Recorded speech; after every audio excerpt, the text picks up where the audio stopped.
Today, we're making albondigas. So if you want to see how they come out, keep on watching. So I start off by cleaning my cilantro. This one felt really gritty. So I used the real simple vegetable cleaner. I can no longer find it. I used to buy it from Grove Collaborative. I have 2 bottles, and bottles last me a long time because you only need a couple of squirts. But Trader Joe's sells a fruit and veggie wash, and then you can always use cold water and vinegar. I highly recommend always washing all your fruits and veggies. So anyway, I'm gonna let this hang out, and we're gonna start chopping up all the good stuff that needs to go in the albondigas, which are Mexican meatballs. And if you don't know, albondigas is a Mexican meatball soup. So here are some of the things that I'm using for in the soup. I am using some zucchini, some yellow squash. I meant to pick up chayote. I forgot. I saw it, and then I saw the cilantro, and I grabbed cilantro. So the cilantro, that's being cleaned right now. I'm gonna use some green beans since I forgot the chayote, which is still really good. If you're not keto, you could put in cubes of potato.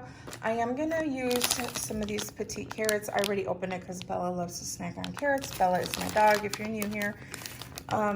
So I'll throw those in. Yes, I'll occasionally eat carrots on keto. Carrots are high in sugar, but they didn't make me fat. If I have room in my macros, I will eat them. Some lime, but that is for later. Some onion. Some of it, I'm just gonna throw big chunks in the soup, and then some I'm gonna chop up. And then some garlic. In a traditional albondigas, you do add in rice to the meatball. Obviously, it's keto, so no rice is going in.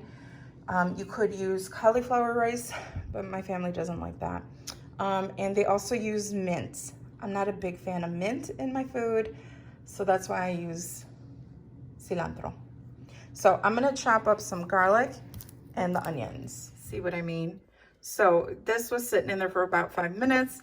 I'm gonna rinse the cilantro under cold water, wash this, and then do it again for another couple of minutes. So in my bowl, I have just a little bit over 2 pounds of ground sirloin with a little bit of ground pork. You can use whatever kind of meat you want to use. I have about 3 garlic cloves in there. You saw that small onion. I didn't use quite all of it, so probably like 3/4 of a small onion.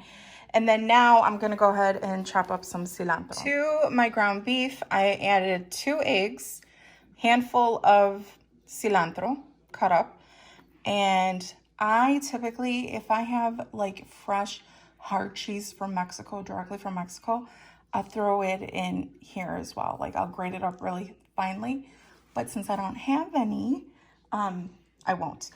So I'm using some salt, some ground cumin, because I think that brings out the flavor in the beef, some oregano, some garlic powder, just a little bit of onion. I'm using the Slap Your Mama, the hot, because I love it. You can skip that, just use black pepper. I'm using a little bit of Ancho Chile because I like the little bit of flavor that it gives it.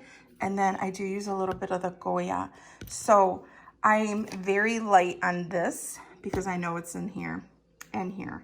I'm gonna do my best and write a recipe down below with the actual amounts that I used. So how I learned to cook was a little bit of this, a little bit of that, a pinch of this, a pinch of that. That's how I learned how to cook, and it comes out fantastic. I'm gonna do my best and write a recipe down below. So this is what it looks like with all the seasonings before I go ahead and mix it up.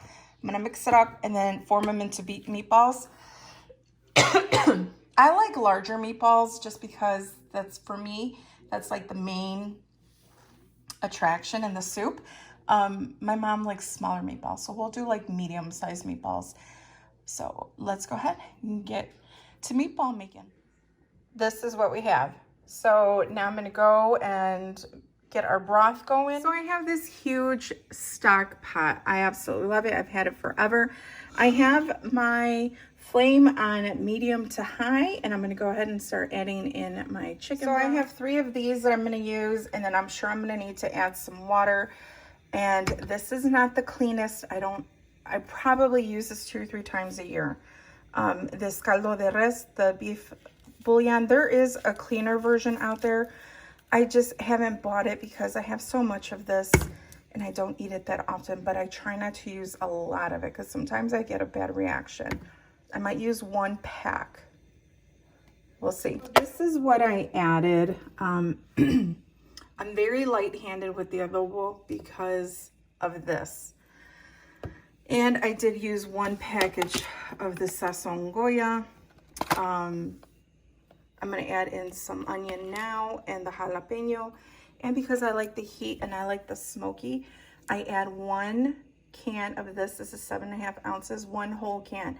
I do the peppers in the sauce. I put the whole thing in there. This is optional, but I love it. We all love it. I'm also going to add in some carrots now. They're petite, but I'm still going to add them in now. And I did use the whole bag. Now I'm going to go ahead and mix that up, and then I'm going to add in my albondigas. So now I'm just going to drop those in. Okay, so I added the green beans in there, the carrots, the jalapeno because I like the heat, the chipotle peppers, and I'm just stirring it lightly.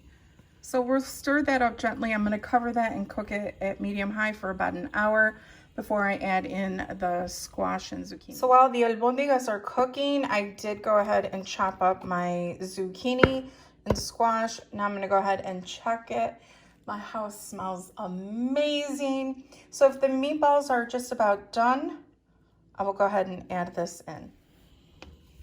So this is what it's looking like. The albondigas are coming up to the top, so that means that they're starting to really cook up nicely. You see the green beans in there. So now I'm going to go ahead and add in the zucchini and the squash. And I just gently stir it up.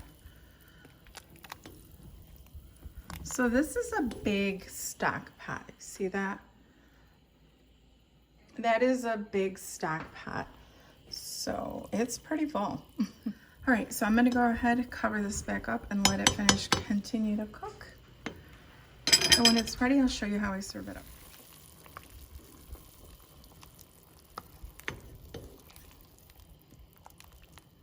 And this is how I plate up my soup. I add in my soup and I add in lots of lime juice. I top it with some cilantro and that's it.